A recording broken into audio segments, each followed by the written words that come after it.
evening, everyone. Good evening. There you go. I'll just give you guys a couple of seconds to grab your seats. There are plenty of seats up in the front. I know it's never anyone's favorite to sit in the front, but please join us. This is where the fun people hang out. My name is Tamara Clark, and I am one of Mark's former drum majors from the driller band, class of 2000.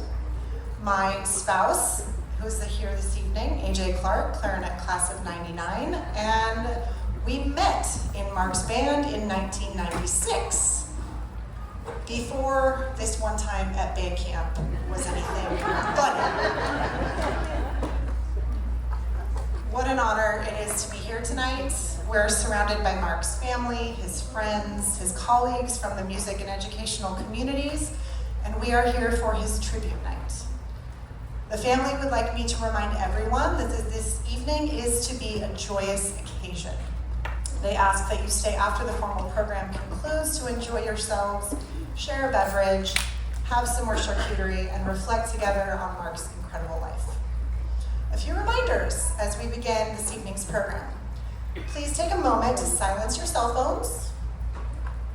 Thank you.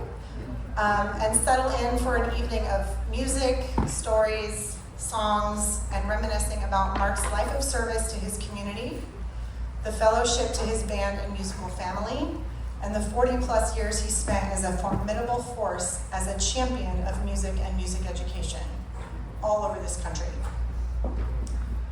Mark's family held a private service in December of 2024, shortly after his passing, and they would like to share some important information about Mark's wonderful life. And to begin our program tonight, I would like to introduce Mark's son-in-law, Christopher Short.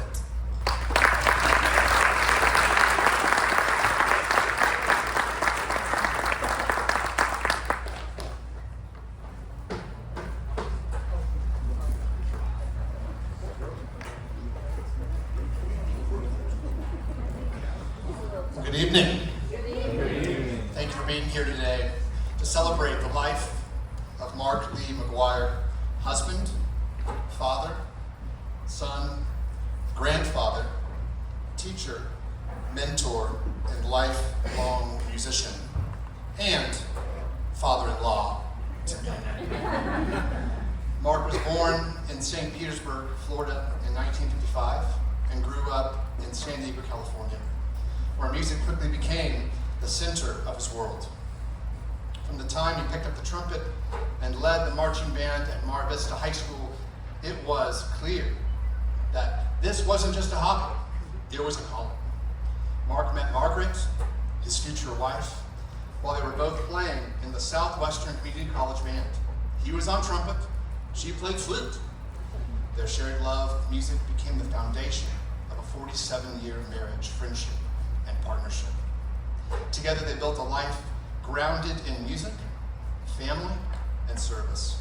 While living in Thousand Oaks, they welcomed their first daughter, Catherine Ann, in 1984. A few years later, after moving to Bakersfield, their second daughter, Carly Frances, was born in 1991. Mark devoted over 40 years to teaching high school band. He began in Escondido and Thousand Oaks, then spent the majority of his career in Bakersfield, where he taught at North High, Bakersfield High, and Liberty High. Over the years, he led every kind of ensemble, marching bands, wind ensembles, jazz bands, drum lines, color guards, pit orchestras, you name it. Whatever the group, he gave it his full heart and attention. If you were lucky enough to be one of Mark's students, you knew he expected your best, and he gave you the same in return. He wasn't just teaching music, he was teaching how to show up, how to work together, how to carry yourself with discipline and pride.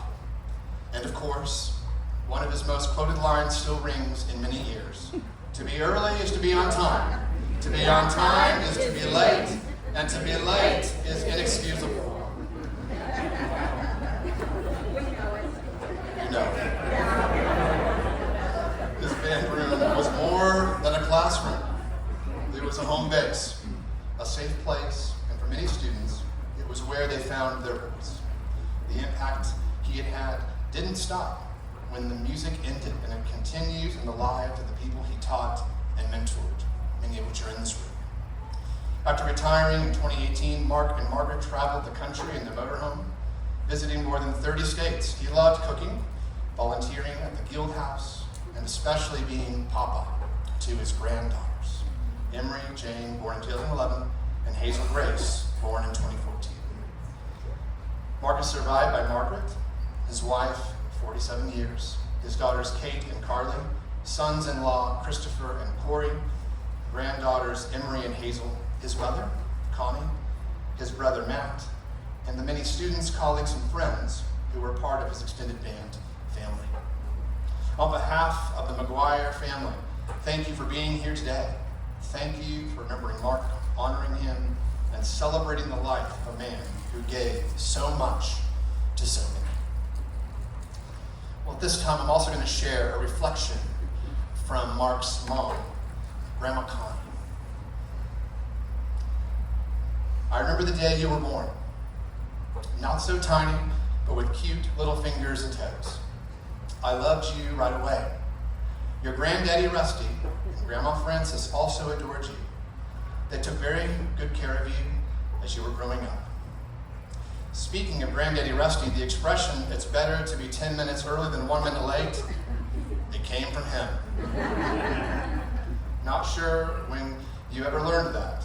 Maybe when you started to work at the Hungry Hunt. First grade, we were in a carpool, and you were usually making the driver wait. Well, one day, I called the school and told them you would be late. I was having you walk to school that day. Off you went with me following behind you in the car. You get to your classroom and walk in and announce, "Guess what? I got to walk to school today." The bus stop was right across the street from our house. And you usually just made it out in time. I'm glad you learned to be on time at some time and taught your students that as well. I'm so proud of all you accomplished, music, band performances, awards, and how much you helped your students that needed some mentoring. I wish I had told you this more often.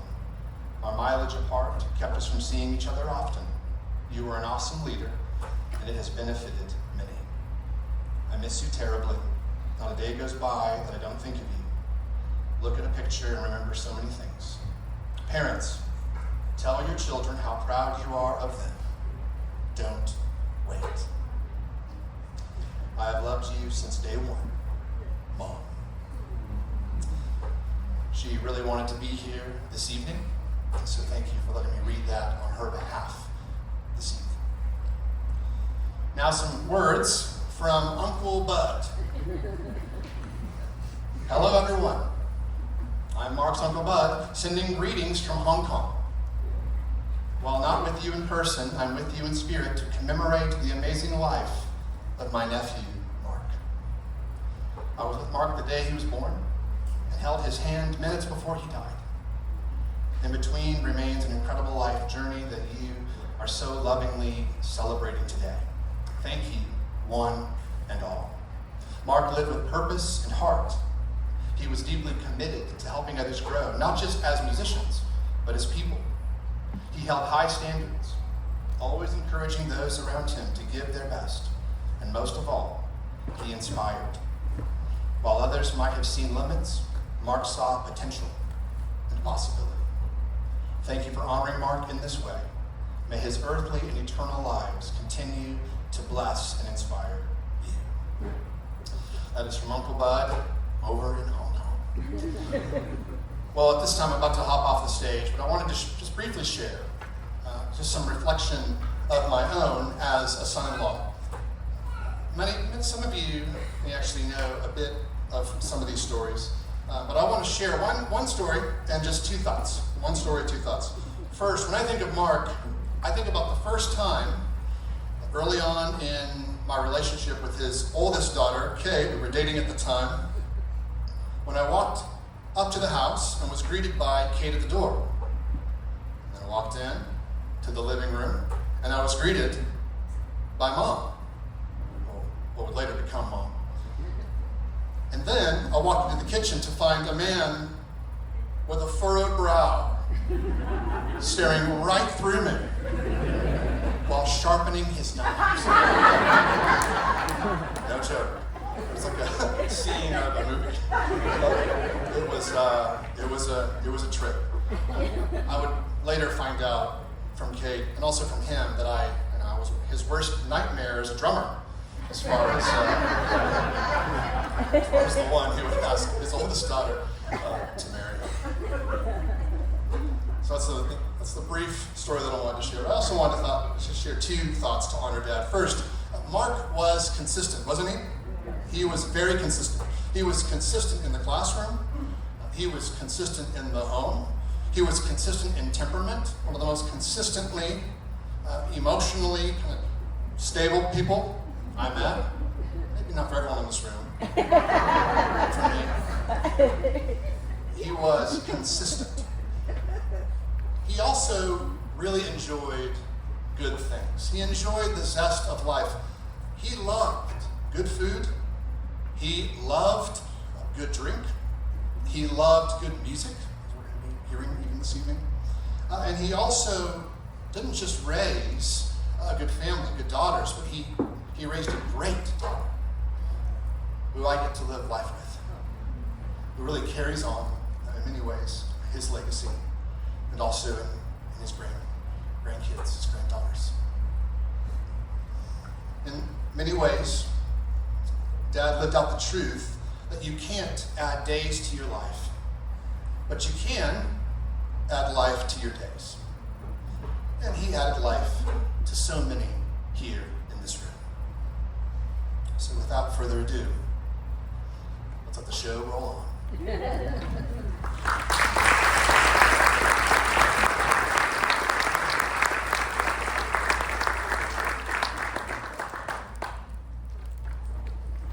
Hey, Chris, you're going to have to lower that mic for me.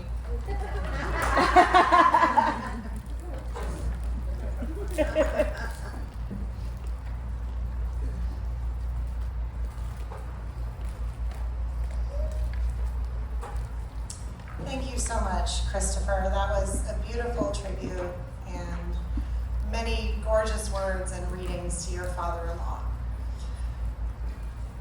Margaret asked me to be the MC tonight, and it was a no-brainer for me. I immediately said yes, and then I immediately panicked. And then I remembered what Mr. McGuire told me the day that I became his drum major. He said, don't be afraid, do your best, and most importantly, shine. And we're all here tonight so that we can celebrate his beautiful life and further reflect and celebrate him. Many former students had contacted the family as to a time that they could honor him. So here we are, on this gorgeous night, in a place that honors and celebrates music, just as Mark did in his life, in his exploration of this beautiful country, in the RV that he loved, and in every single way that he lived his extraordinary journey. I would like to thank Carly, Katie, and Margaret on behalf of all of us here for all of their work to put into today's celebration of life. In meetings with the family to plan today's celebration, they wanted to make it clear that today is about fellowship, honoring Mark, and trading stories over food and merriment. Many of his former students are here tonight. They have traveled across our country to be present because he was an important part of all of our lives. Students of Mark's in attendance this evening come from Thousand Oaks High School in Southern California, as well as 3 Kern High School District schools that Mark completed his career within: North High School, Bakersfield High School, and Liberty High School. His family is incredibly appreciative for your presence here tonight and would love to use this evening to reconnect with you all after the formal program concludes. Mama McGee, as we affectionately all called her, asked me to MC as one of Mark's colleagues in the teaching world and former students. She asked me to share our full circle moment. Earlier tonight, I mentioned that my husband, AJ Clark, is here tonight. We met at band camp with Mark in 1996. And this week, our oldest child, Liam, started his band camp journey at Liberty.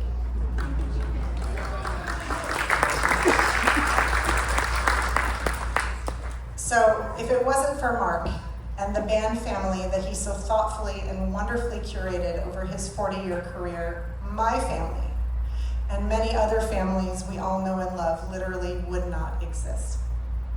And I see several of these families here tonight. I'm going to ask you to raise your hand if you were one of the following. Were you a student of Mark's? Wow. Were you a parent of a student of Mark's? Were you a coach of one of Mark's groups? Were you a colleague or a musical colleague of Mark's in the educational system? Were you a drum major of Mark's?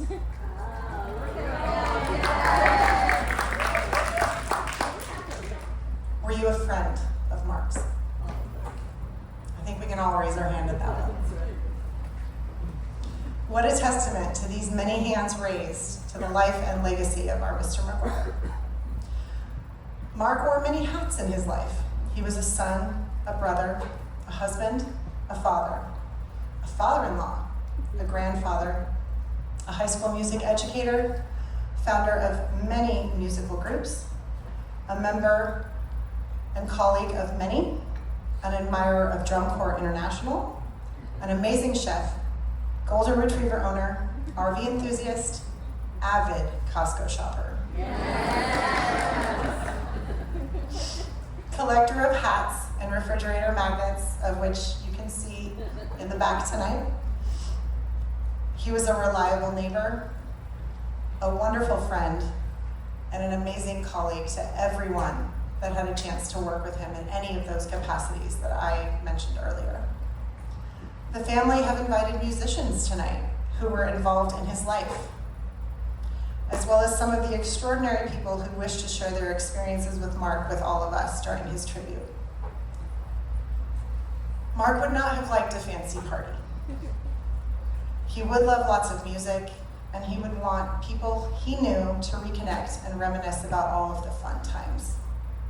So let's let his tributes begin. I would like to introduce Miss Paula, the OG as we would call it, her, the amazing, to share an anecdote about Mark.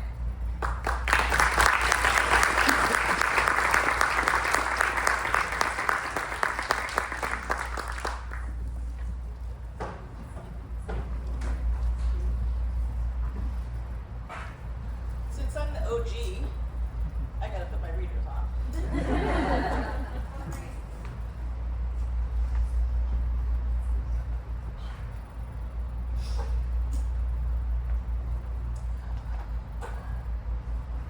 This group, this crowd,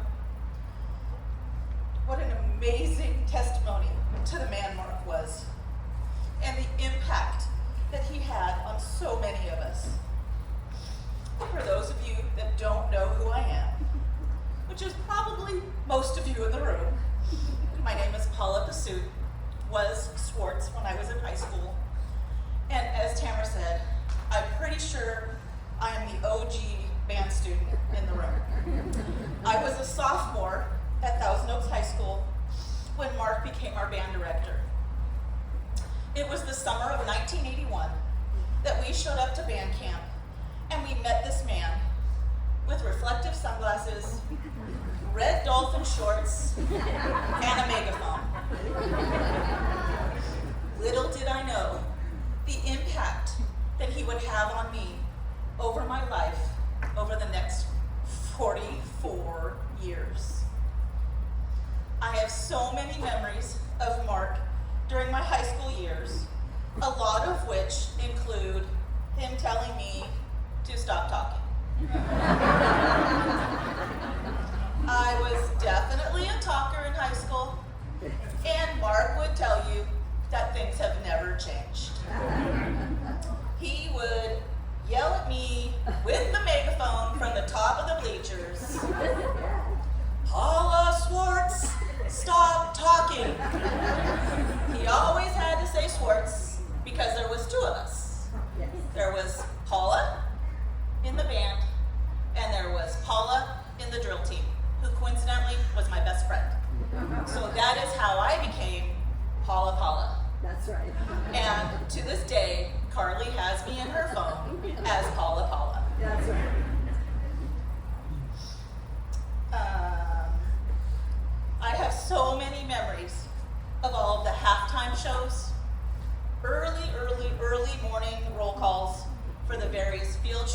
competitions and parades that we went to. We were on the go just about every weekend during marching season.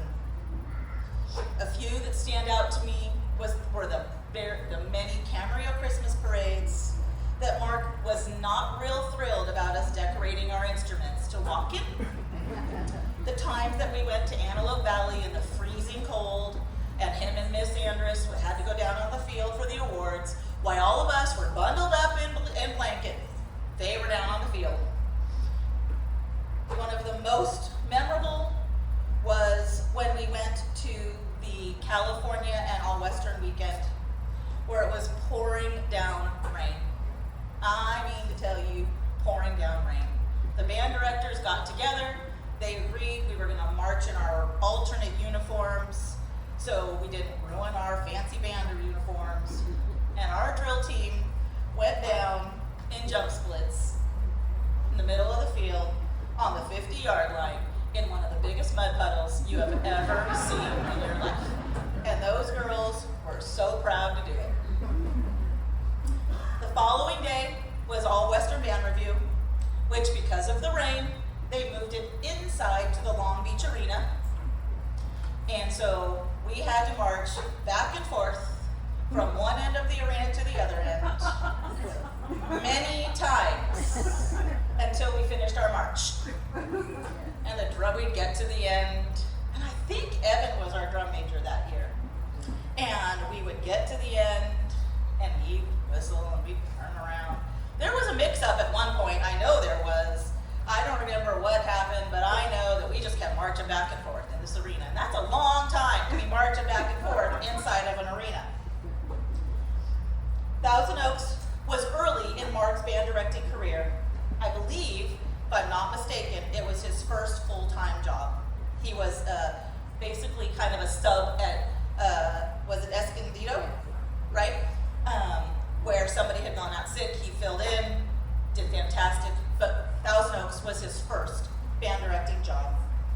During the 7 years, he took the Lancer Marching Band and Concert Band to many local and state competitions, and also took them to Hawaii, of course, after I graduated. So I did not get to go. These girls down here did, my little brother did, those guys over there, Danita and I, we're too old, we didn't get to go. He played an integral part in many of the Thousand Oaks High School band alumni, going on to have very successful music and teaching careers, as well as a few band directors. I, however, wasn't one of those music or teaching careers. I wasn't the best flute player, but that didn't matter to Mr. M. He always encouraged me to hang in there and do the very best I could. He always encouraged all of us. That is one of the things that I remember most about Mark McGuire. Not only did he encourage us in our musical paths, but he encouraged us whenever we needed him. Over time, I became more of an aide to him, and by my senior year, I spent much more time helping with admin stuff than I did playing. One of my fondest memories of Mark was actually caused by his mom, Connie. When Mark and Margaret, first off, I was the first student to be told that they were expecting. I was having a bad day. I think I broke up with a boyfriend, but I was having a bad day. He called me into the office, and he said, okay, I haven't told anybody, but I'm telling you. Margaret's expecting and we're due in May. And I went, May? Imagine that. When Mark and Margaret had Katie, sorry, I know everybody, I know she's Kate. Everything else to me, she will forever be Katie. Yeah, that's right. When Mark and Margaret had Katie, who was born on my 18th birthday. Yes, that means she's a lot younger than me, and every time I talk to her, it makes me feel really old. Really old. Connie called me and asked if I would come TP the house.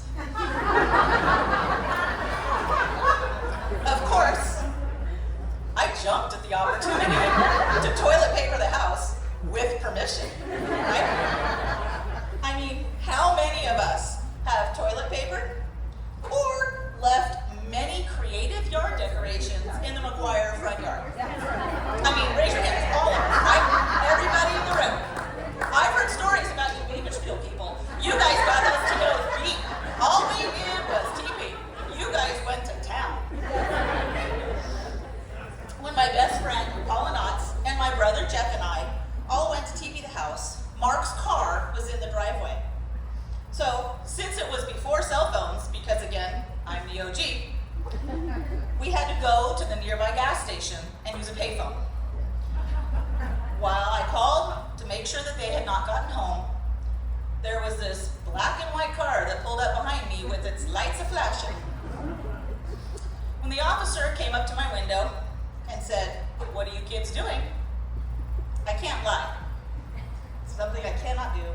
I looked at him square in the face and I said, "We're going to TP our band director's house." He looked at me and I said, "I promise, his mom called me. She wants us to continue. Look, we had a girl. It's all pink toilet paper." Because back then, you could buy colored toilet paper. So it was all pink. He laughed and he said, "I will let you go as long as you promise that you will go help clean it up." Which of course I did the following morning. From that point on, my relationship with Mark and the family got stronger as the years went by. Katie was even actually my flower girl at my wedding. Mark, Margaret, and Connie, and Katie were all there. Carly wasn't born yet, I promise I didn't leave her out. I later moved to Raney, which is up in far northern California, and they would oftentimes stay at my house on their way to and from Oregon, as I would also stay at theirs when I would come down to Southern California. Over the years, Mark continued to play a very special role in my life. Mark started out as my high school band director and turned into a very special friend. I will always treasure the memories I have of the encouraging teacher, dedicated band director, and very special friend that he was. There were a couple of other Thousand Oaks High School band members that asked me to share their memories with you, one of which was my little brother, Jeff Jensen. In Jeff's words, "I would like to thank Mark for caring as much as he did about the entire program and also about the lives of the kids that were in it. Thanks for keeping a kind heart during all of the pranks and gags that we played, inverting the band room and trophy shelves." The look on his face, and I remember this one, the look on his face when Todd Strasburger and I used red tape to write "Hi" and "Mom" on the bottom of our dress shoes so that we could cross our legs to the crowd during wind ensemble concerts. And of course, sorry for all of the TP on the house. The other was Ross Durand. Ross wishes he could be here today, but he is at a music camp continuing the legacy of shaping the lives of young musicians. The influence Mr. McGuire had on Ross's development as a musician and science teacher was immense and never forgotten. Today, at the Arrowbed Music Camp final concert, the band will be dedicating a performance of the Holst First Suite in E-flat to the memory of Mr. McGuire. To Margaret, Katie, and Carly, thank you for giving me the honor of speaking today and sharing a little bit of my memories and love for your husband and dad and my friend, Mark McGuire. I love you all, and even though I now live in Ohio and not able to be your stop on your trips to and from Oregon, my house is always open to you. You will always be a part of my family, and I hold a very special place in my heart. Thank you.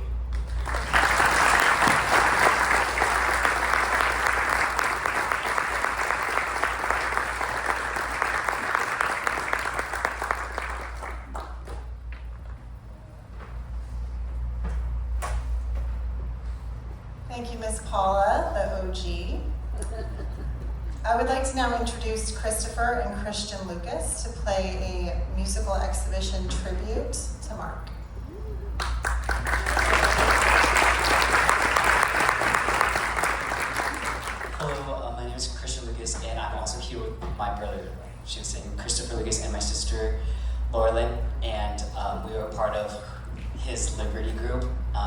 McGuire's for opening this event and letting us celebrate Mark, or McG. A few years ago, it's weird saying his name, Mr. McG.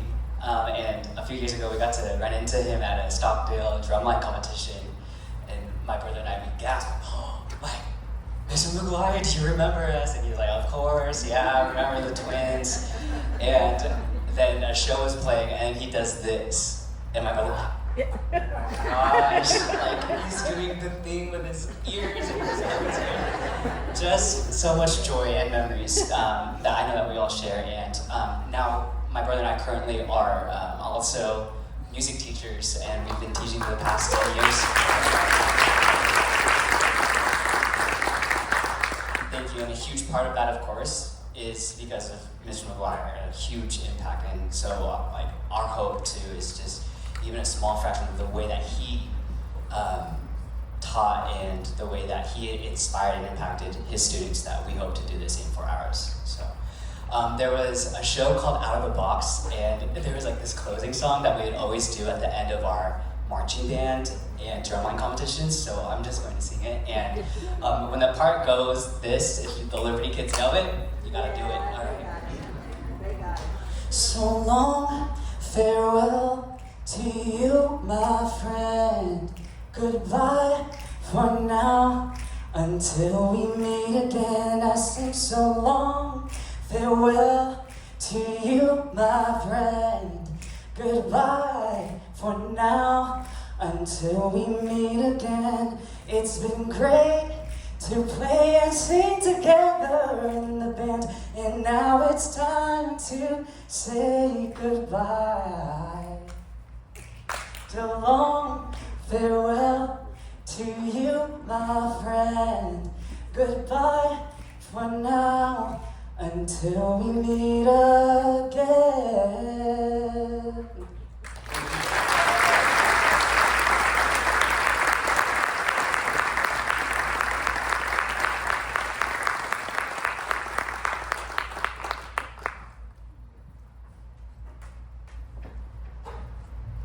Thank you. That was an amazing remembrance of your time with Mark and the Liberty Band. I really hope my son gets to learn that. I hope that the Liberty Band director that's here will consider continuing that tradition, Mr. Armstead. Next, I would like to introduce Michell Gearhart-Simental to say a few words about Mark.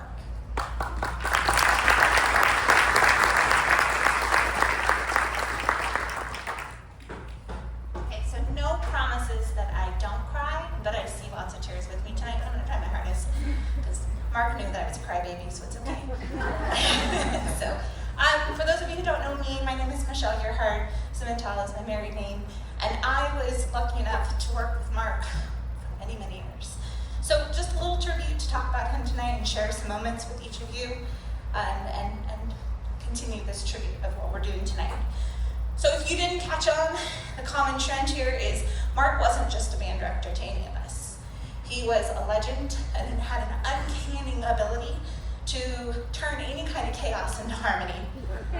He led not just bands, but he really truly embraced what band means as a community. To say that he changed lives really is just scratching the surface, right? Because he really did impact each and every single one of us and all of the others that are out there. He tuned more than just instruments. He tuned our hearts, our minds, and also our futures. His students learned far more than scales and marches. He taught discipline, teamwork, perseverance, and most importantly, he taught each and every single person that included a moment in his life how to belong to something. He truly embraced performances, and each one was a reflection of his belief that any kind of music could lift people higher, and boy, did he know how to lift us. He had the perfect ability to either show that perfect love or maybe some guidance that was a little stern as necessary. In my first years of coaching out of high school, I was at Emerson Middle School, which connected to him because he was at BHS. And so my students fed into him, and so he got to know me really quick because he knew the foundation of building his program was to find those junior high coaches. So I was a baby and I was learning, and he's like, hey, I need to know you. So my students kept continuing to go with him, which was great for me because they could continue with a great program. One day out of the blue, he comes and finds me and says, hey, I want you to come coach for me at BHS. And I said, Mark, I'm so sorry. I just accepted a job at Stockdale this morning. And it was my old color guard director, so he fully understood. And you would think at that time our paths would have ended and we wouldn't have continued because I was leaving his feeder program and going to an adventure of my own. But it did not. Instead, Mark continued to support me, to get to know me, and he knew that my philosophies aligned with his and that we were both in it for kids. So he found me at Stockdale with Stockdale at different competitions and would commend me and tell me what's going on and keep me up to date. Around that time, I think, is when he started his adventure at BC, and my dad worked there. So oddly enough, their paths crossed, and my dad came home and said, so the band director knows you. And I was like, yeah, of course he does. So it continued, he knew my parents, and it just kept circling. Fast forward to a time when I finally was available to coach for him. It hadn't even been 24 hours. I was at a competition, I don't even know how he knew. And he found me on the field, and he said, hey, I want you to come coach for me at Liberty. I said, well, let me have more than 24 hours to decide what my life entails moving forward. And inevitably, that following fall, I did. So, first time, Liberty High School, 14 color guard kids, and his masterpiece band. And he said, I want this to be the program. I said, okay, I'm gonna try, but there are 14 girls, and I don't know where this is gonna go. So, we worked side by side, really creating these great moments, intricate fall shows. Those of you who marched in them, you know how detail-oriented he was. And when we were at our very last show at Centennial High School, because that's when it was, we're standing on the track at the coaches only area, and we won sweepstakes. And I didn't think it was going to happen, but I vividly have this memory of him coming over, and we're looking at the scores together, and literally jumping up and down with me. And then he gave me a hug, and he said, I knew you could do it. But the truth was, I couldn't have without him. Like, he put that faith in me, and he let me do my thing, which was new for Mark, because as Mark got later on in his career, he learned how to really trust his staff. And I will say that beyond anything, he gave me 100% trust. And that enabled me, and it enabled the kids to grow with me, but still had a way to stay connected, which was huge. So from there, we developed these things, and I have some of my Liberty kiddos out there today, and you know that one of our attributes and traits was that we always had some kind of glimmer or sparkle on our uniforms. So out came his first grandbaby, who would come to the shows and hang around, and she named them the Sparkly Girls. And so, of course, we weren't just happy enough with a little bit of shimmer on our uniform, so we got to the point where, for luck, we would spray them with glitter.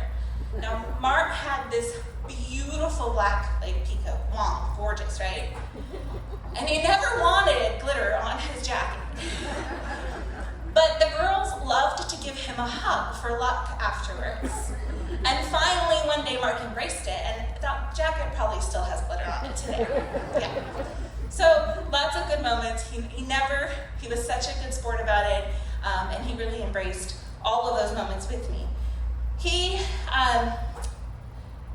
There's really no secret, if all of you in the room, color guard was his favorite group. It really was. Actually, Mark really had a way to make every single student feel special. He made every single group feel like they were their favorite, and that built that confidence that we all live with today. Being in my career, what I am, I'm in education as well, and I would not be where I'm at without that color guard, without that confidence that he instilled in me. And the color guard wouldn't have been as great without the confidence he instilled in them. So definitely something that I think we can all relate to. So if you hadn't gathered yet, I was not one of Mark's students. So it clearly wasn't just his students who benefited from his wisdom. As a staff, we were lucky to serve beside him, to learn from him, and let's be honest, occasionally question his sanity, because he had some wild ideas.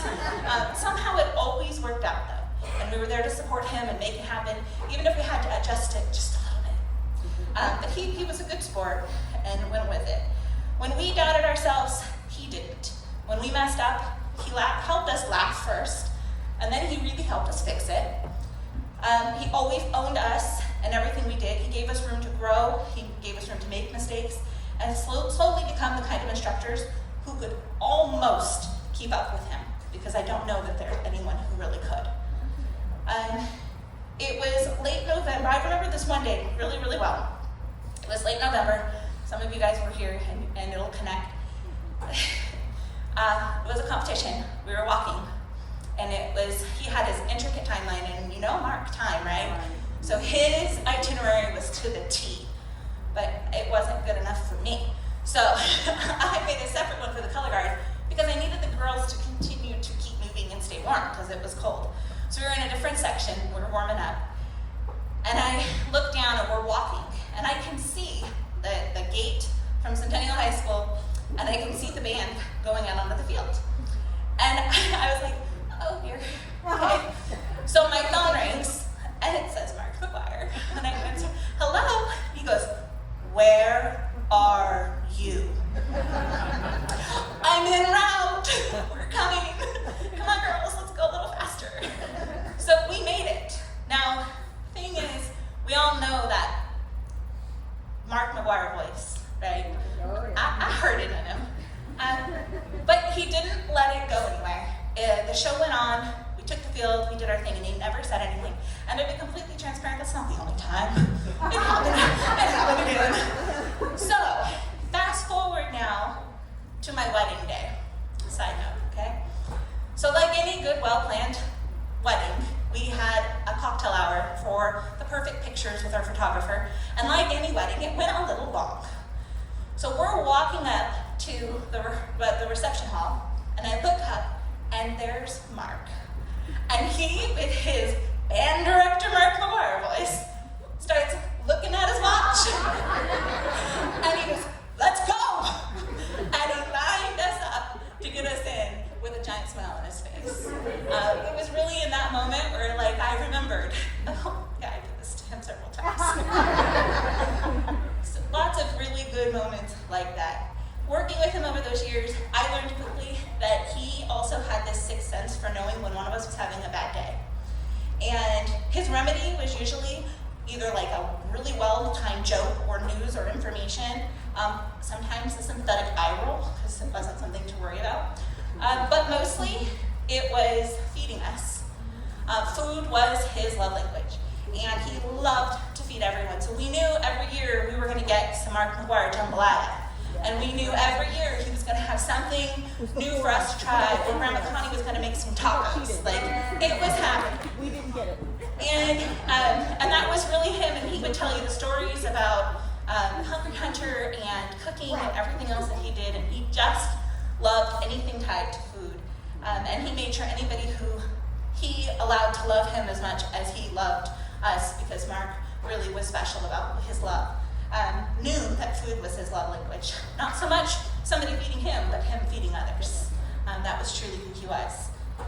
One of the most powerful things about Mark was his unwavering belief that every single section mattered. And I remember it from the time that he finally got me working with him, because he said, this was the missing piece. And he goes, I need this program to be more. And when we did it, he was so ecstatic that he wouldn't let it go. And so he continued to support all of his programs so that we all had that moment of success. Again, the competitor in us didn't let us not want to win. We want good experiences, but we also were really thriving the best. And when we didn't, it was okay. There were some times, I think it was the bike show, when when we got there, no, it was the baseball show. When we got to it, it was pouring down rain on us, and the entire front ensemble had no sound. And it was state championships. And we walked away and said, well, that was a good try. Mark would go to every single field show and beam with pride, no matter who was standing next to him. And he was and never missed a show, never. But he also never missed a pack show. So the indoor shows, he was at every single one. Not because he had to, because at that point in time, I was a credentialed teacher. I was able to take kids wherever I wanted. Mark never wavered. He was there every single time. And usually he found some kind of way to make himself useful. Most of the time it was pulling the cart out of the door after we got the floor off of it, because he had to find a way to be useful. And it was great. But even after he retired, he was there. And usually he'd come in, and we gave him a badge, and he'd find me, and I was usually by the announcer's table, and he'd just sit with me and catch up, or gossip, because that happened too. But he always wanted to know what's going on and what's the tea. The funniest part is that there were times when Mark was watching and you didn't even know it. So even with my independent group that I coach, when we'd go to Dayton, Ohio, long after he stopped working with bands and I was still going, it never wavered. He was watching us on flow marching. And I know this because naturally, every single year without fail, a text would appear. It was short, heartfelt, it had a congratulations, and always, always, always he told me how proud he was. So to the last time he got an opportunity, he was wanting to tell me what a great job we did and how we're representing Bakersfield, and he did that with many programs. For Color Guard, that was the one for me. He also would sit in the shows and beam with pride every time one of his past students came walking through being the director or a coach of another program. And he would be able to sit there and he would shine because he watched his kids do what he did before. There's really something special about that, but I can't name another director who took more pride in it than Mark. It's impossible to hear anything dealing with band or percussion and not think of Mark. Kind of still surreal that he's not here. You know, when we had pack season, I was waiting for him to walk through the door, and we didn't get there. We did get the opportunity to honor him at the pack show and give a scholarship, and I'm not sure that everybody knew who he was until that moment, but we will make sure that he's not forgotten. His influence is everywhere. It's in the confident hands of his students, in the humor and traditions of his past staff, and in the slightly overstuffed file cabinets full of memories and moments I'm sure they have of his years of being a director. I remember him reaching out and saying, "I have these DVDs, do you want them?" We don't do DVDs, Mark, anymore, but thank you. Though we miss him more than words can express, his spirit is still conducting, gently, wisely, and with the occasional eyebrow raise when a section may have gotten a little too proud. So what I have to say is, Margaret, Carly, Katie, and everyone else, thank you for sharing him with all of us, because you really, truly did. We wouldn't have him if you didn't. He spent an unnatural amount of hours. Any band director does, but I think he lived in that school. So thank you for sharing him all the years. And thank you, Mr. McGuire and Mark, for the music, the mentorship, and for always reminding us that the best teaching happens when you lead with heart, with patience, and with the belief that everyone has a song worth playing. Most importantly, thank you for being my friend and always believing in me. Thank you.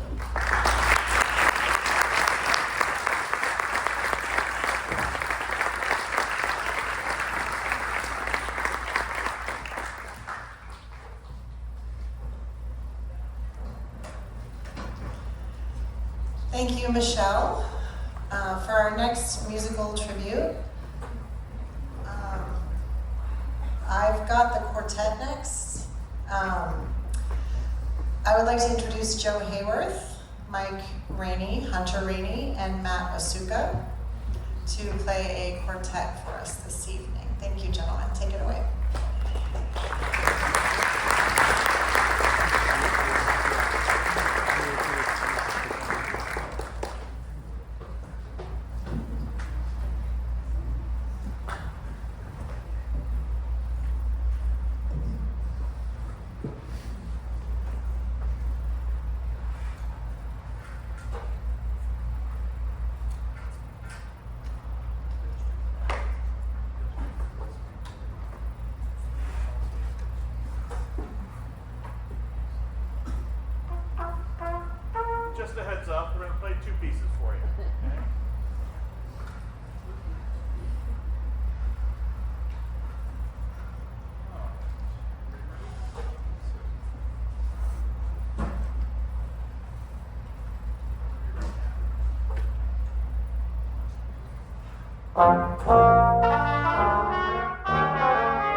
Good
evening, everybody. My name is Joe Haworth. I'm a trombone. I was one of Mark's students at Bakersfield High School. My 4 years there were his first 4. He had been at North previously, and I won't go into the deep depths of it, but basically there's no way that his instruction and musical knowledge and like Michelle was saying earlier, just what he invested into everybody, each of his students. There's no way that my life, both professionally and in all the different ways, is the same at all without having been in his program for those 4 years. And so I think it's just amazing the impact that Mark had on his students and on the musical community in town. Margaret asked me to mention the Bakersfield Winds, which is a group that I play in that consists mostly of music educators and professional musicians. We did a short tribute to Mark in the April concert, played one of his favorite tunes, Irish tune from County Derry, also known as Oh Danny Boy, more commonly. And he was one of the founding members of the Bakersfield Winds in the late 90s when that group got formed. But anyway, thank you to the family for having this event for us to come and share with you all our experiences and how he impacted us, because it's immeasurable, really, when you think about it. So anyway, thank you very much.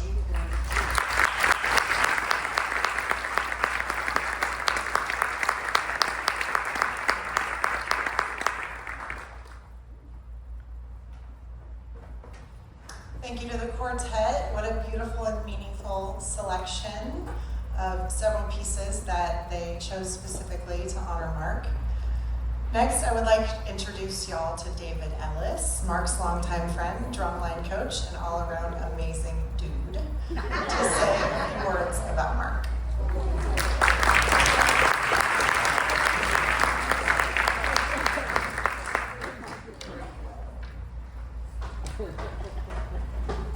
A few words. All right, well, I'm David Ellis. Real quick, who remembers me? Who doesn't recognize me? So, yeah, man, it's crazy, man. I've been able to stand up and perform in front of lots of people, and right now I think I'm more nervous than I am for that. Not because not because I can care what you think of me, as much as I just don't want to mess up you understanding how much he meant to me. And when I started to write this out, I'm like, I can't write this out, because if I write it out, it's going to sound like I'm going to miss something. So the one thing, if you do know me, I like talking. So I just got some notes here, and I'll go off from there. But as for who I am, when I met Mark, I actually came in from East High School first year at BHS, and I just wanted to be in one good marching band. And if anybody's from that East High group, I'm sorry, I didn't mean that offensively, but I just wanted to be part of one good marching band. And that drum instructor I had was also at BHS, and so I'm going to go to a school. They had uniforms that kind of looked like Blue Devils, and they were pretty awesome. And so I go there, and me and my friend Brian would get a transfer there, and we start doing rehearsals there. And McGuire takes me aside in the middle of summer and gets Brian, and he says, "You're not on my roll sheet. Who are you?" And that was for that was Mark's first year there. He had been at North before that, so he didn't exactly know who I was, and, so it made sense that he would be like, "Why do I not know this individual? He's not on there." And I say, "Hey, I don't go here yet. We're thinking about coming here. You guys are awesome." And he was so pissed at me. He was so mad. He was like, "I'm gonna get in so much trouble for like recruiting you from another school." He's like, "Get out of here." And me and Brian like, "Oh, this guy's crazy." But we had already done easily. We had done probably 3 to 4 rehearsals in that band. So we went straight down, transferred, and then I, was ready to go band camp. And there were some individuals in that band that had done drum corps, and they were all gone. And that was another reason I was transferring there. I really wanted to be part of a drum line that actually had guys that were in the groups that I wanted to try to make. And they all made it back, and they were there for the second week of band camp, and it's been awesome because we didn't do stuff like that at East High, and I had to learn all this stuff. I'm 8 to 5, what are you talking about? It was just so cool to do.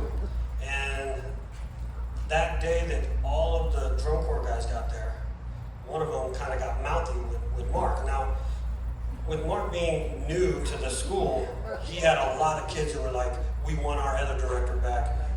You suck." So Mark was trying to create a great band, and I'm just happy to be at something different. And right away, he fights with one of my good friends while I'm there, and kicks him out of the band right there. Boom, day one. I'm like, "Man, I got to this school and you kick him out right away." And it was, let's say there's some cool language that happened there, but right away, I knew right away he didn't take any garbage from anybody. Luckily, they worked it out. He forgave him, moved on, had a great program as we went through. That wasn't the last run with that guy, by the way. It got a little crazy through the years. I'll throw this one out there. I remember one time we came to night practice, and we had a note on the door for drumline practice that said drumline canceled, or drumline practice canceled. And I was like, what? We were so upset. We always ate at Taco Bell, and we always would steal the big containers of sauce. Just take the whole thing. I remember McGuire got so mad one time because he opened up a locker and there was a stack of those containers. So we got all mad that he canceled it. So at the VHS double doors or whatever, those big doors, we just squirted sauce everywhere and stuck the packets in them. And then the next morning we get to the school for first period drumline, and oh man, you can imagine who was at the door.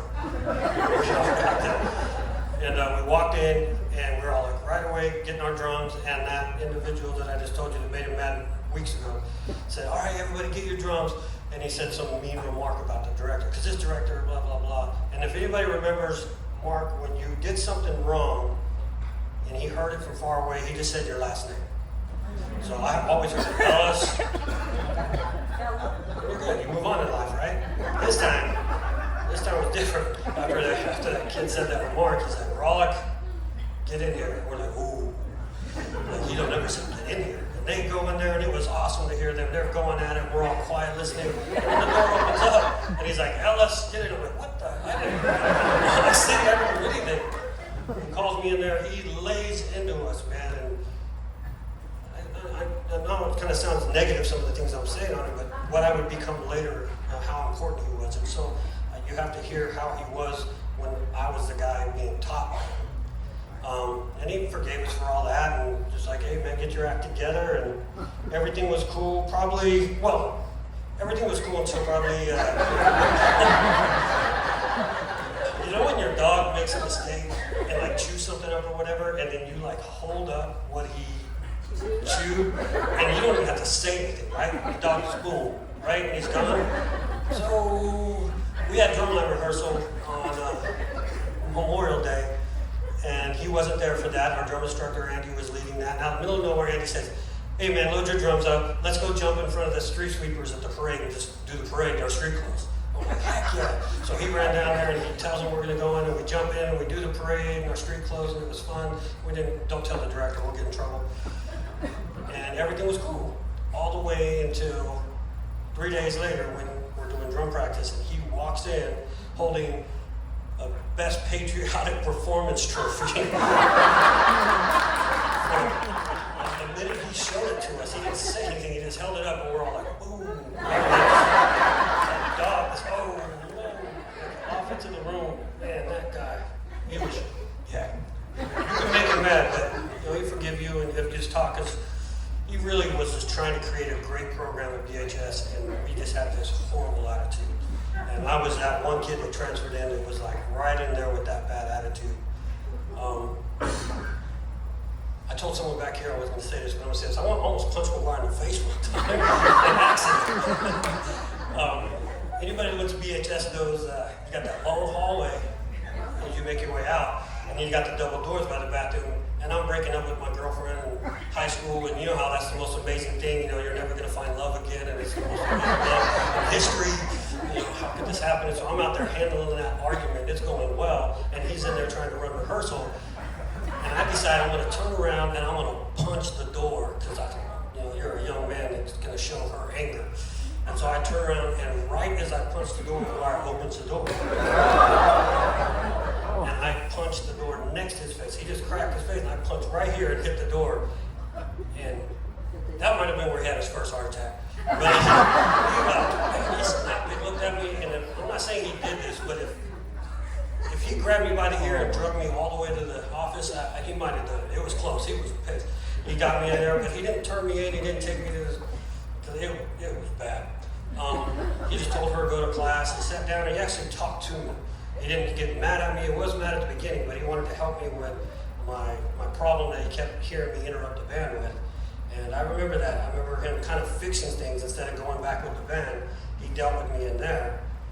I kind of saw a different side of him on that. You know, he wasn't that director that was like, you almost punched me in the face, Mom. He was like trying to fix some things. Because like I said, it's a high school breakup. There's nothing, like, it's the most important thing in the world, right? Anyways. So as we went on, I remember graduating, and I was going to possibly come back and teach, but there was no way he was going to let someone like me do that. And I went to North High, started teaching at North, did well there, and I remember he came up and was talking to me a long time ago, and he was like, "Man, you're doing a really good job here."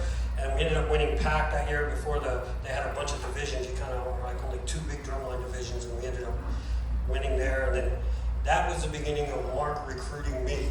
So I'll bring that up as we go through a few more times. But when Mark had me come over, I really enjoyed teaching with him, because he was an educator. He really would teach. When he was my band director, he was in the way. When he was like, and that's because the drumline just kind of, was the enemy. So real quick, Michelle's right. He liked the color guard way more than some people like that.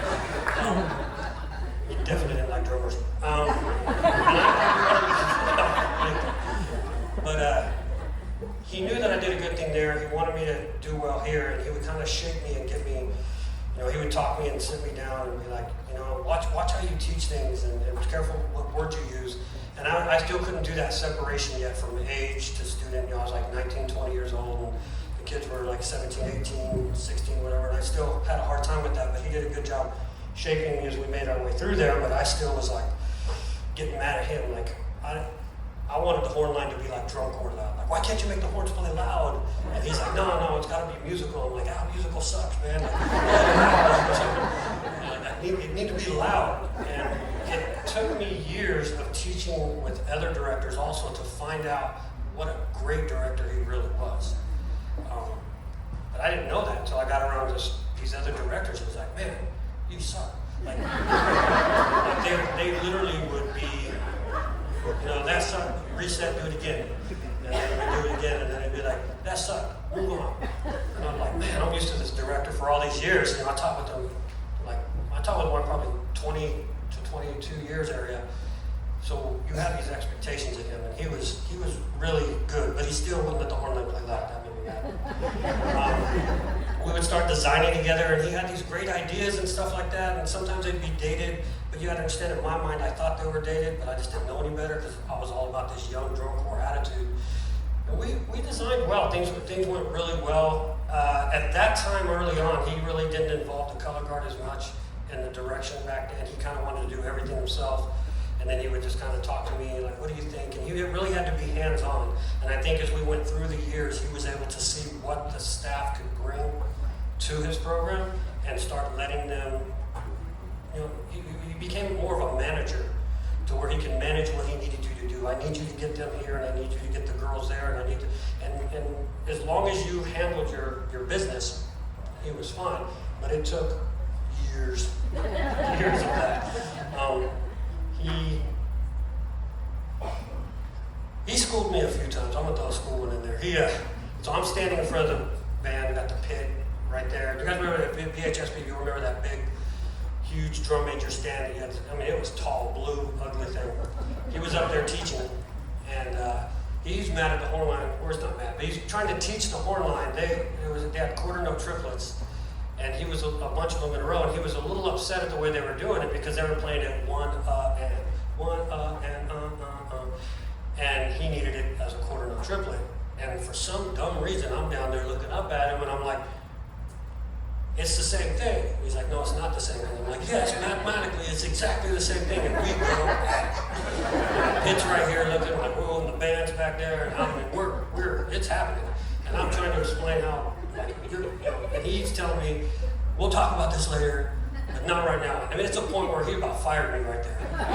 He's mad at me. And he's like, we'll talk later. I'm like, yeah, you're going to be to apologize in front of the whole band. I'm like, I was off. He took me in the office afterwards, and he was right, I was wrong. That's not the same thing. But he just, like, hey man, you got to settle down, don't do that in front of the kids, and whatever. And I remember I went up there and apologized in front of the whole band for, one, interrupting the thing like that. I shouldn't have done that. But he didn't ask me to do that. He was just, he was a good man. He really was a good man, and he just wanted to make sure I understood that when you're in front of kids, you couldn't be a certain way, even if we have issues. So that's where I think I remember being schooled on that and started realizing what we could do as a staff together, him and I, if we just understood each other better. Because I was just trying to be cool, and he was smart. And that unfortunately didn't work for me. Yeah. Oh man, I got that too. There's an I'll skip that one.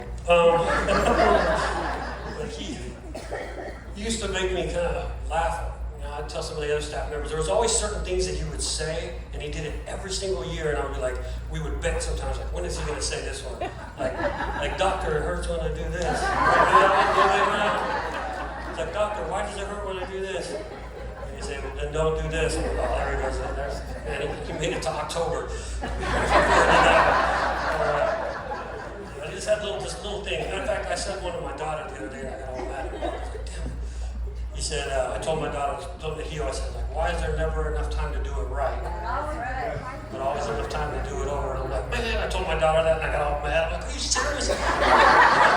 Turning into McGuire's.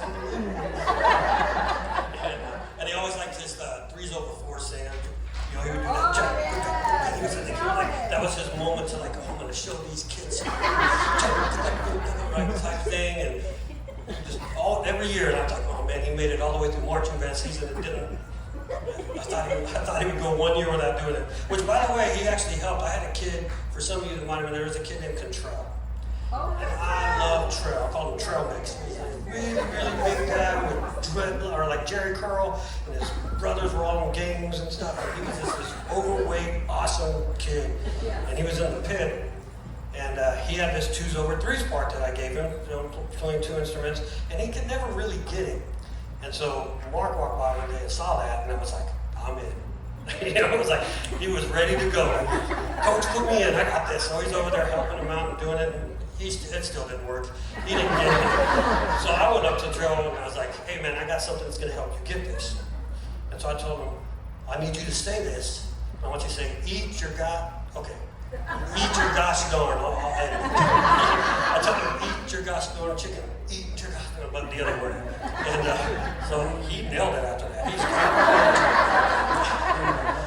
Mark came by one time and saw him not saying it. Mark goes over there and asks him, like, what are you saying? He's like, David told me to say, what are you doing? Like, I told him, blah, blah, blah, blah. And he was like, man, you can't do that. You gotta watch how you teach and what you say, you know, like, oh, I know, but he's doing a great job of it. We got to finals and I look over and Mark is just staring at me. And I'm just like watching the show. Man, why is he looking at me? And then he goes like this over here, and I turn my head and look, and man, his mouth gets so big that the whole audience can see it. And he's like saying it, man, and Mark was so mad. Make it even funnier, he came up to me a few years later when we were teaching stuff, and he said he screwed up and said that when he was teaching the kids. And he's like, man, you can't be doing that. You got me saying it, and I ain't saying it for the kids. Hey, man, the chicken thing worked, but he got it. But definitely teaching with them through the years was, man, he had a patience with them that I don't think some of you knew because you were the jerks like me. But he had a patience and a forgiveness in him that made him the director that he was. Even if you were TPing his house, which, how many people TP'd his house? A lot of guys? I would like to think we're the ones that took it to a different level. My senior year, we TP'd his house, and they had bought a nice new house out there, and they were still doing construction in the Rosedale area. So when we did it, it wasn't toilet paper like she was saying. We brought all the blinking light barriers and all the construction out there, and his whole house looked like a Christmas. It was blinking everywhere. And when we showed up back for that, we always TP'd his house the night before the last competition. And I remember we showed up there that next morning, and there was this big old stack of blinking barriers, and oh, he was so upset, man. And I remember another thing that Michell says, we all had drumline jackets that we received that night, and he was really anti-separate jackets. Like, he understood color guard maybe having jackets, but the drumline's part of the band. They were like, the hell they are. You know, and so that was always, I remember he knew right away who did it when all these fluorescent white drumline jackets got out of the cars. And anyway, yeah, the TP thing moved on as I taught too, because Brian Gridiron, I think you're here. Brian's here. Brian's here, that's my boy right there. I gotta say boy, that's my boy back there. Brian and I started realizing that when the kids would TP nowadays, as those days went on, they started getting to the point where they were gonna start like vandalizing stuff. So me and Brian are like, we're gonna go with them when they do it this time. We're gonna make sure they don't jack stuff up. Well, they're doing a great job. They weren't jacking stuff up. And out of the middle of nowhere, this guy runs out our neighbor and he grabs us and he's making us stay down until the police get there. And the police go and wake Mark up, and Mark comes out. And oh my God, it was so bad. Mark's face was so mad at us. And he called me and Brian over. I know Brian Ritter, that we had to walk all the way down to this, because they had us, the police had us all on the ground in the corner. And I'm trying to be like the instructor, you know. And he asked if me and Brian we walked down there, and he's like, I have to live with these people, man. We can't be doing this. He was so disappointed in me and Brian, just so mad. And at that moment, you can't be like, man, they would have set your house on fire if we were here. I remember he took us into his office the next morning before we got on the bus to leave, and it was just like, man, he laid into us, let us know what we can't be doing, and forgave us and move on. And,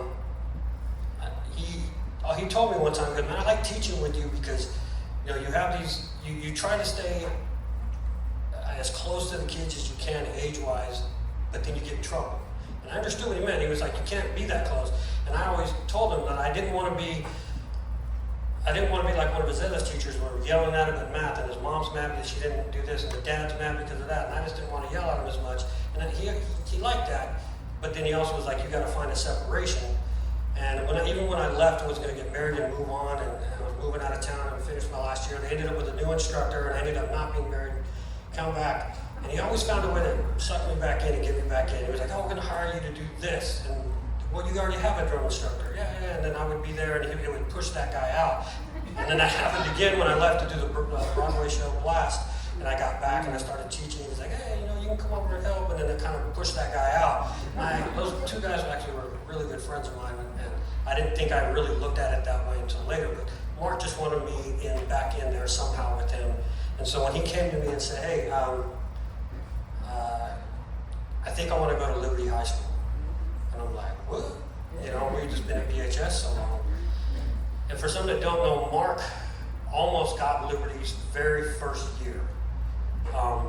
And he was excited about that. He wanted to order the instruments all new. It's a brand new opening school, and he wanted to write the fight song. And he really liked it. And their technicality at the last second, that got taken from him. And I actually taught that first year at that school also. So I taught BHS and I taught at Liberty that first year with that director. So when years later it came up that Mark had a chance to get it back again, he asked me if I would go. And I'm like, yeah, I can't leave BHS, but he said, I'll work the schedule around you and we'll make that happen. So we worked it out. And making my way into the Liberty stuff,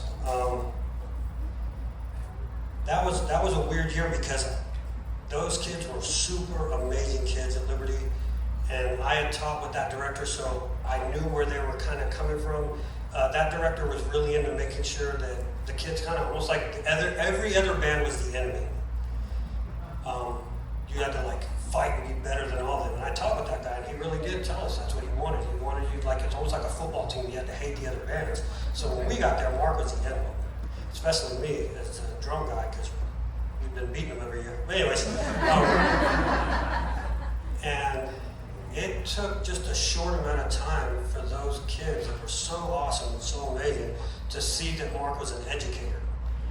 The guy that they had before was really about his program and wanting to do good, but he wasn't educating hornline people as much as what Mark could. And those kids really started liking him. I could see that. And I remember talking to Mark years later where he said, well, some of my favorite years teaching was actually those first couple of years at Liberty because you could see the growth in those players because they already were talented. They just needed to be shaped a little bit and get to see, like, Mark was awesome, man. He would like take your horn from you, pull your mouthpiece out, throw the mouthpiece in, play it for you, hand your horn back, and go play it like that. Oh, man, that's awesome. I didn't get that, like I said, from other directors, and they definitely didn't have that with their previous directors. And there was definitely those difficulties with those kids, but he loved it, man. He loved Liberty. There was something special about those kids there. So when he came to me, or when I came to him and told him I'd be stepping away from that teaching thing, I remember that was kind of a hard thing for him. The reason I was stepping away is, man, I can't believe I forgot this. Sorry, we're going a long time. But you guys drove far, so here we go. Since I got back from Blast doing that Broadway show, I had these connections that I had picked up with certain industry people, and I knew if I could just start a program at the college, it could spread. Things could go really well there. And every time I went to the college at BC, they were like, what are you talking about? Get out of here. And they understood a little bit, but not really what I wanted to do. And then Mark comes to me and McGuire's like, hey, I just got the not orchestra, but I think it was concert band, like symphonic band job over at BC. And I'm like, I could use this. And I told him what I wanted to do, and he's like, nope, that's not gonna work. But if you think you can make it happen. And it was amazing what he did to help me make that happen. I had to use his position, but Mark pushed so hard to get what we needed, to help get drums, to get everything going, to where later on, Tim Heasley would come in and do just an amazing job to take that from a great indoor program to, with Ethan and everybody, to a gold-winning program in Ohio, to a drum corps, to such great things, and all because Mark was willing to let me try something, and he was willing to take it on the chin if it didn't work, and it did. So that was why I was stepping away from that, and that was real hard to stop teaching high school. I never taught high school again after that. I stayed at the college for a while and did that, and then Mark made his way over to Liberty. Made his way to North, where he had started when he came to Bakersfield. And of course, what do you think? He tried to get me back in. Like, hey man, you should come over here. And every time I stopped by, he would give me the bait, and it wasn't gonna work. But I told my wife, who also at one point was a student of his and worked with him, I said, I think I'm gonna teach his last year. I wanna teach with him his last year. My last year for sure, it'll be his last year. And he told me at the rehearsal he had a certain amount of years left. And then like 4 months later, like, hey, do you hear McGuire retired? I'm like, man, he stole my last year from me. But I'm not wrapping nothing up. I will. He definitely, man. I'm gonna finish with one of my favorite story, Mark. For some of you guys, remember he had a white station wagon. Guys remember that station wagon? That was horrible. Anyways, he had a white station wagon, and I told him, hey, I need to ride the competitions with you. And he's like, yeah, you can ride with me, but he's like, man, you gotta understand, at that time, he was like smoking every now and then, like smoking cigarettes. And he's like, I like to smoke. And I'm like, oh, I'll be fine, my mom smoked. He really did like smoke. Luckily that went away. And I remember we would drive all the time to these competitions, and we wouldn't talk too much. He would just sit there confident, just kind of drive, and he would look over at me and go, man, you're doing good stuff. And I'm like, yeah, I appreciate it. Yeah, I like what's going on. We had a good time traveling, and then we just got used to that routine. I was in the front seat, we talked, we didn't get too much in the conversation, but we enjoyed that time. And then we get there one time, and he says, hey man, jump in the gator. Some of you guys might remember we had this thing that we would pull the pit around. And this gator had 4 wheels in the back, and I think it had 1 wheel in the front, if you guys remember that thing, right? Some of you know this story, and you've been waiting for it. and Mark said, jump in, man, we're gonna go check in, and we're gonna find a zone to warm up in. And this school was a school we had never been at before, or ever again, trust me, I don't remember. And the field and everything the school was up high, and way down was the parking lot. And it had this long runway. Most people took the steps, so nobody was on this thing, and it goes all the way up, and it had like poles and a bunch of chains that would like separate everything, a barrier, and he's flying up that thing. I mean, it had balloon tires too, so this thing's just flying, and I'm in the front seat with him, and I'm like, you're getting close to the railing. I'm telling him, hey, you get no closer, and he's like, I'm fine, leave me alone. And I'm like, no, man, you're getting really close. And we hit a pole. We hit that pole so hard, guys. We hit crazy, and I Superman in my nice suit, because he wanted us always to dress nice.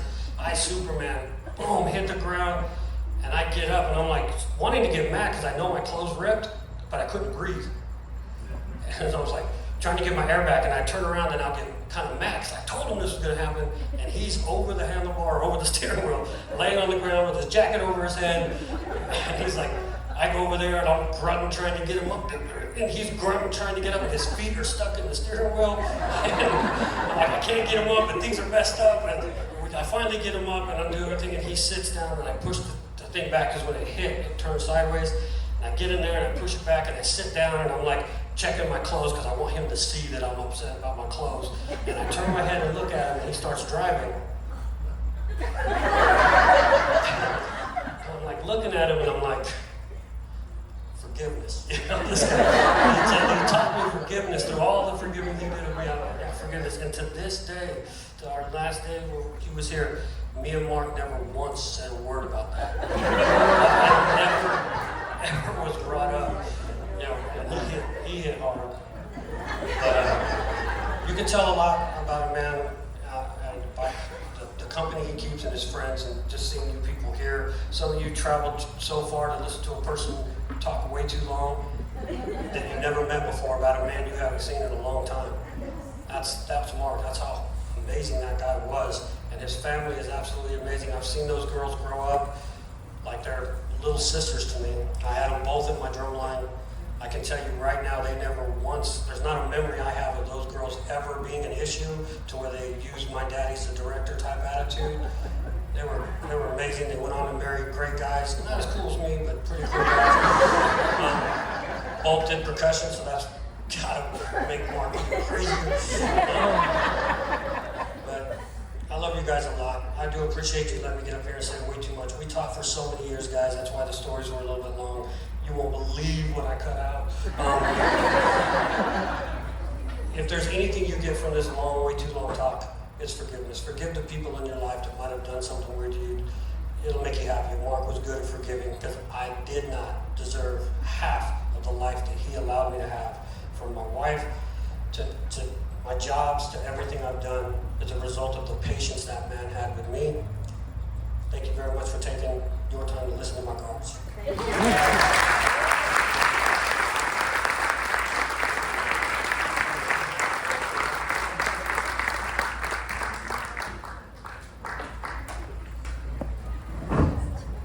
So we're all pretty sure that Dave moonlights as a comedian. He'll be holding court in the back after everything's over. I'm sure he's got so many more stories. So thank you, Dave, for spilling the tea.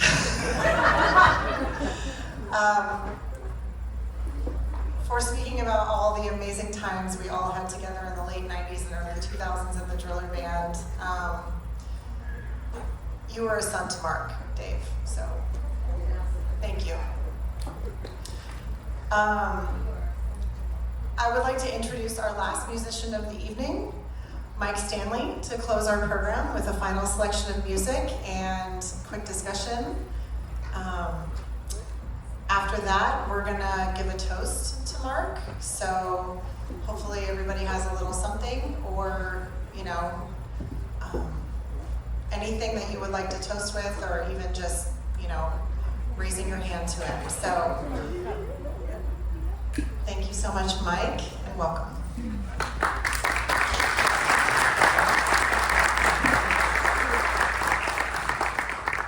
Hi everybody, my name is Mike Stanley. Really hate to have to follow that guy now. I will never live up to that, but I did teach middle school once, so I do know something. I decided to bring this with me tonight because you rarely get the chance to show these things off. Ella says, why do you keep these jackets from her? I said, because sometime I'm gonna need it, and here's the time, right? This is the old style, the shiny one. You can see how it's all peeling off, you know. Okay, on here I have my equipment manager badge. I have all 4 Arcadia pins, because that was the most important thing of the year was Arcadia. I've got, and the Hawaii Invitational button right here, which I'll talk about later. So I'm just gonna put this out here, and if you wanna come up and like touch history later, you can. And you know, I guess I'll eventually bring that home. Yeah, someday my children will inherit that and probably have to throw it away. So anyway, my name is Mike Stanley, and thank you for being patient enough to listen to me. I had Mark for his last 2 years at Thousand Oaks, were my freshman and sophomore years. So I was very privileged to have Mark as my director for only having him for 2 years. And yes, I was one of the lucky classes that got to have 3 directors in 4 years, and Mark was by far the best. You know, for having only had him for 2 years, he had an outsized impact on my life. I'm now a conductor, and I taught for 19 years, and Mark was my inspiration for that. Mark touched my heart in a way that was really special. I would say he's one of my heroes and one of my inspirations. He was really a father figure to me. When I taught, I tried to live up to the ideals that he instilled in me. I think the most important thing about Mark is the way he made me feel on the inside like I was special, important, and part of something greater than myself, which not a lot of directors were ever able to do for me.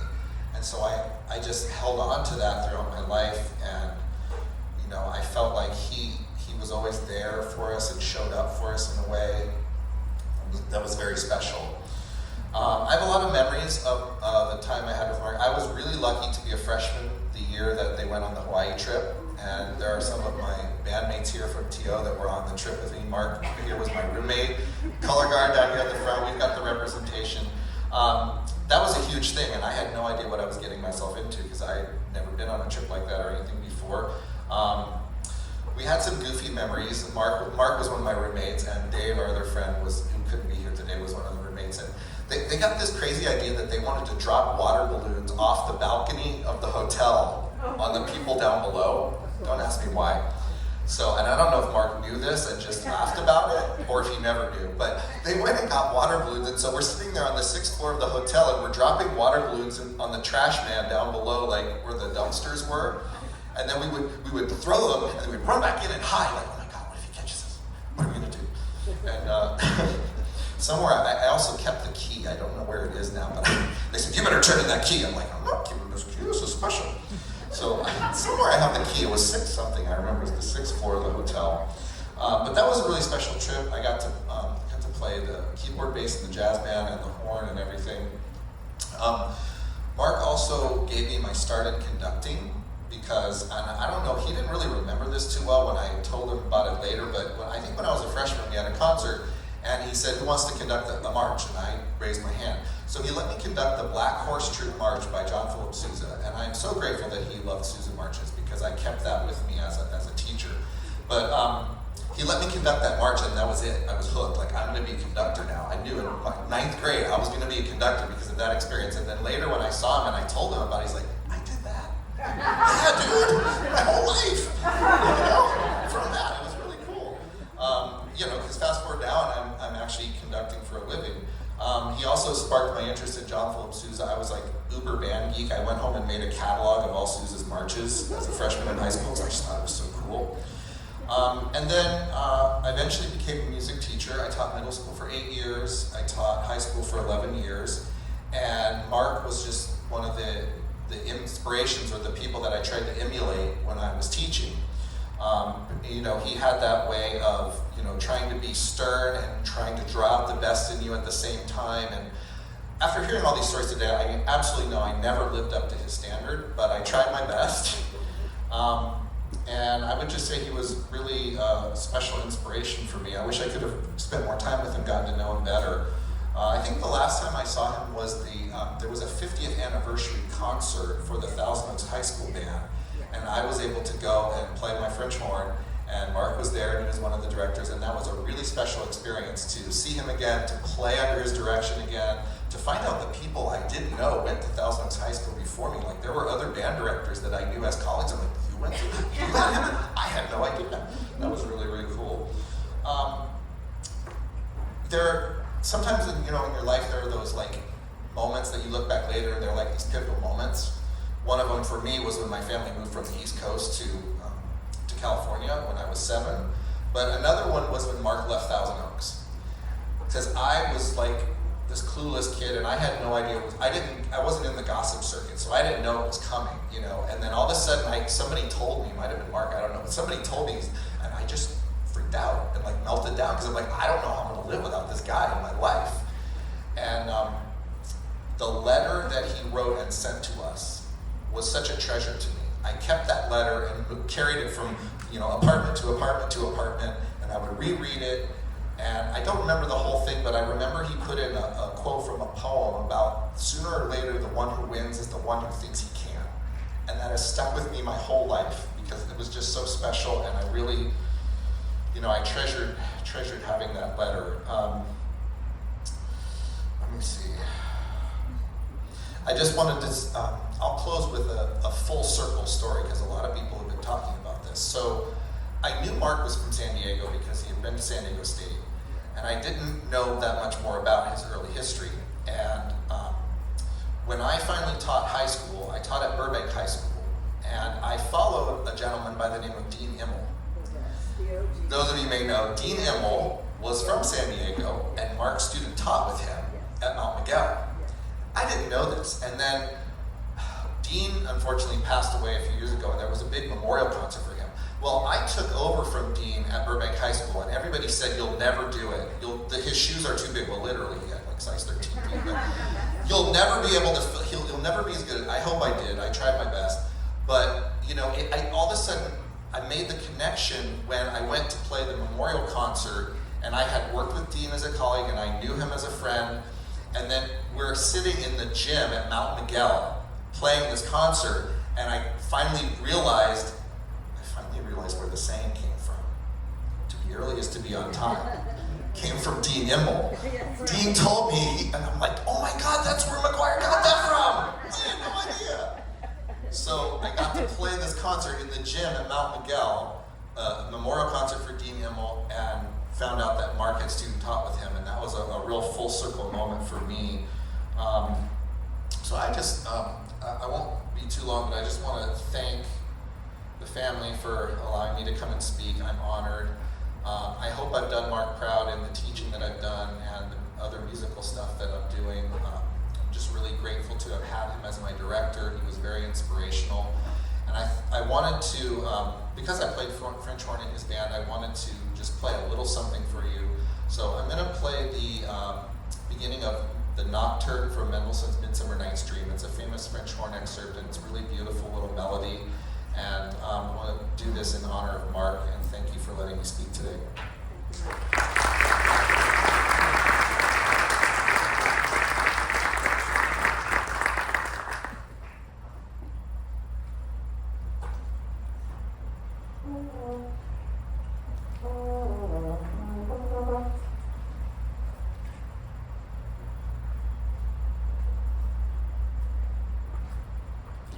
Not that the horn's cold or anything.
Thank you, Mike. That was an incredible selection and a special way to end tonight's formal tributes to Mr. McGuire.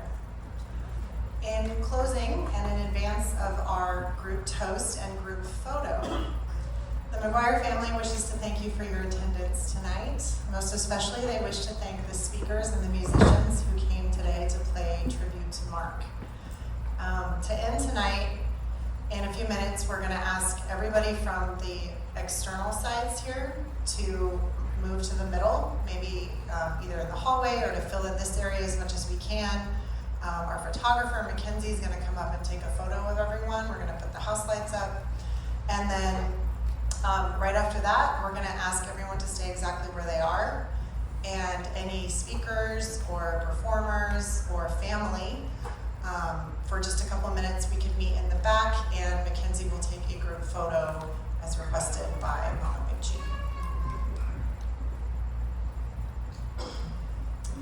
After the conclusion of the program, if you could please take a moment to peruse the many photographs of Mark in the back, his students at the performances of his many groups, on the tables, and on the presentation areas there in the back. If you see a photo that really speaks to you, please feel free to take it with you. Those are all copies. Of course, if you see the baby and the go away, be quiet, all of those wonderful things, we're not going to take those with us, of course. But if there is a photo that really speaks to you, the McGuires would like you to take that home.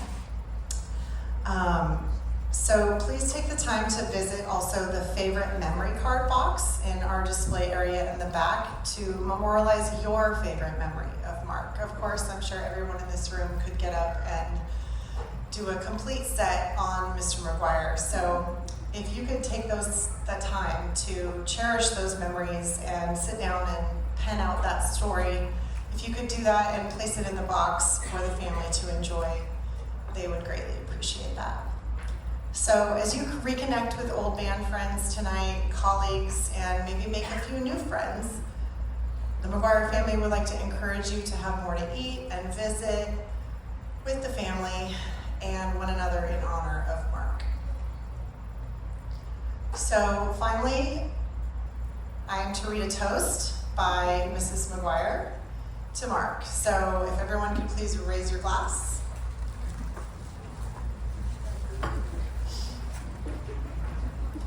Tonight, we remember Mark and the joy he brought to our lives. Cheers to Mr. McGuire. Your legacy will live on in us, in the children and the families that formed in your bands, and the musical legacy that you forged here and around this beautiful country that you love touring in your RV in your retirement. To you, Mr. McGuire, and thank you for everything. Cheers. Cheers to Mark.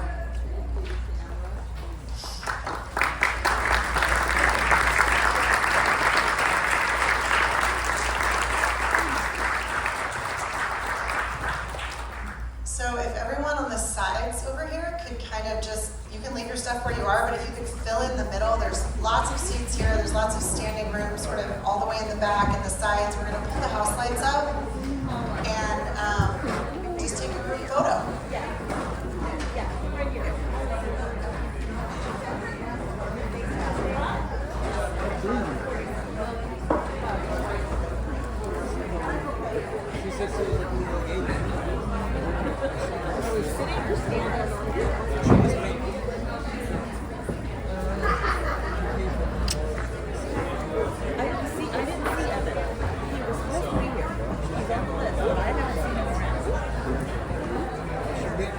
So funny when she did the whole thing with McGuire doing that. I'm like, oh my god, I totally forgot. Totally forgot. I didn't say it, but I was going. Lots of room here in the front, guys.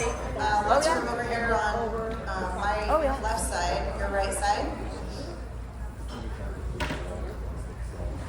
So the And again, after this picture I sent photo, was one of the baked if everyone things, who and I moved from the sides could got head back to your area, and glasses, everybody like in the mirrors, middle, the mirror could glasses. please stay where you The are just for a lenses few out, and those minutes. were the glasses I gave And him. if you were a speaker or a musician that performed tonight or a member of the family, we need to meet in the back, and Mackenzie, our wonderful photographer, is going to take a family and presenter photo.